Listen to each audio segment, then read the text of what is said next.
Have you ever stopped to wonder if the real obstacle in your life isn't out there, but inside you? Not a lack of opportunity, not bad luck, not other people holding you back, but the possibility that you might be unknowingly sabotaging your own potential. Most people think foolishness is about intelligence, something you're either born with or without, but that's a lie we tell ourselves to avoid a harder truth. Real stupidity isn't about low IQ, it's about how we choose to think, how we respond to discomfort, how we avoid growth. It's a mindset, a quiet decay of character. And the worst part, it often hides in plain sight.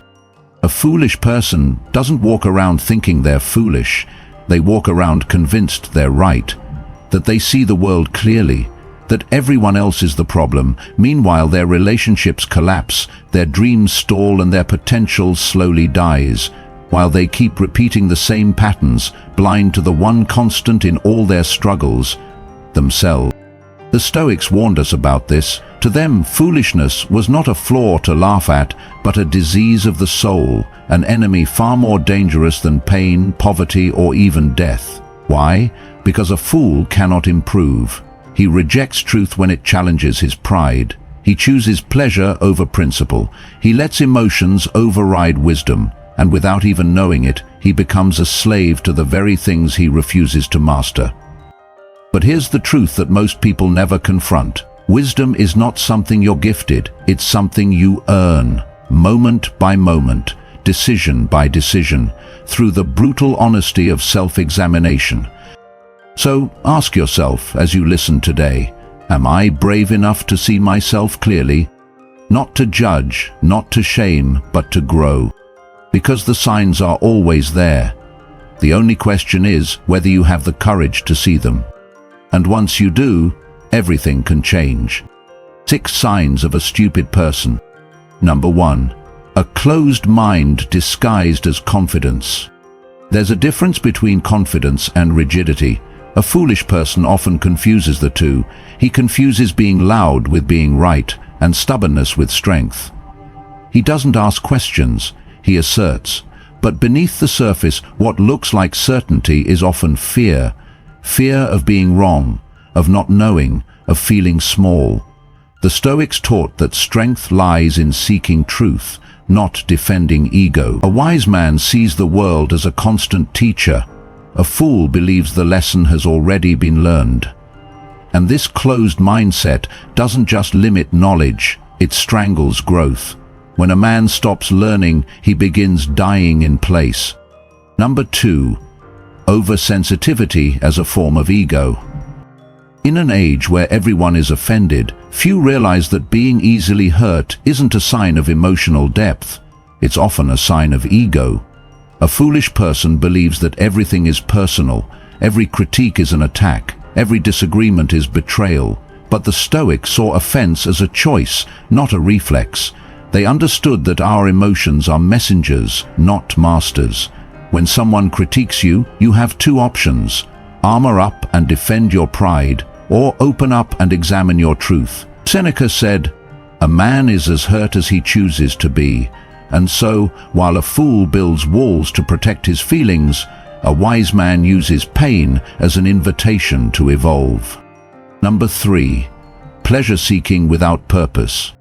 The pursuit of pleasure by itself is not foolish, but when it becomes your compass, your reason for living, it becomes a trap. The foolish person believes happiness is found in indulgence. He seeks stimulation, not satisfaction. He thinks more is better, louder is stronger, faster is richer. But the Stoics knew that pleasure without virtue is hollow. True joy comes not from the next thrill, but from meaning, integrity, and quiet fulfillment. It's not the pleasure that's the problem. It's the emptiness that follows when there's nothing deeper behind it. A fool mistakes escape for freedom. A wise man knows that real freedom comes from discipline. Number 4. Blaming the world to escape the mirror. There's a reason blame feels good. It gives us a temporary sense of control. When things go wrong, the fool is quick to point outward. His failures are always someone else's fault. his boss, his parents, society, fate. But that's the tragedy. The more he blames, the more powerless he becomes, because the moment you hand away responsibility, you also surrender the ability to change. Epictetus taught that we may not control what happens, but we always control our response. A wise man owns his role in every outcome, especially the painful ones, not because he enjoys the blame, but because he values his power to transform. Number 5. Speaking without reflection. Talk is easy, noise is everywhere, but wisdom, real wisdom, is rare, and it begins in silence. A foolish person speaks quickly and often. He listens only to reply. He fills space to avoid discomfort. But a wise person sees conversation as sacred. He speaks with care. He listens with intent. Marcus Aurelius warned, "Better to trip with your feet than with your tongue." The fool mistakes words for wisdom, but the wise know that speech without thought is noise without purpose. The world doesn't need more opinions, it needs more observers. Number 6. Resistance to change disguised as loyalty to the past. The final, and perhaps most subtle sign of foolishness is the resistance to change. Not out of principle, but out of fear.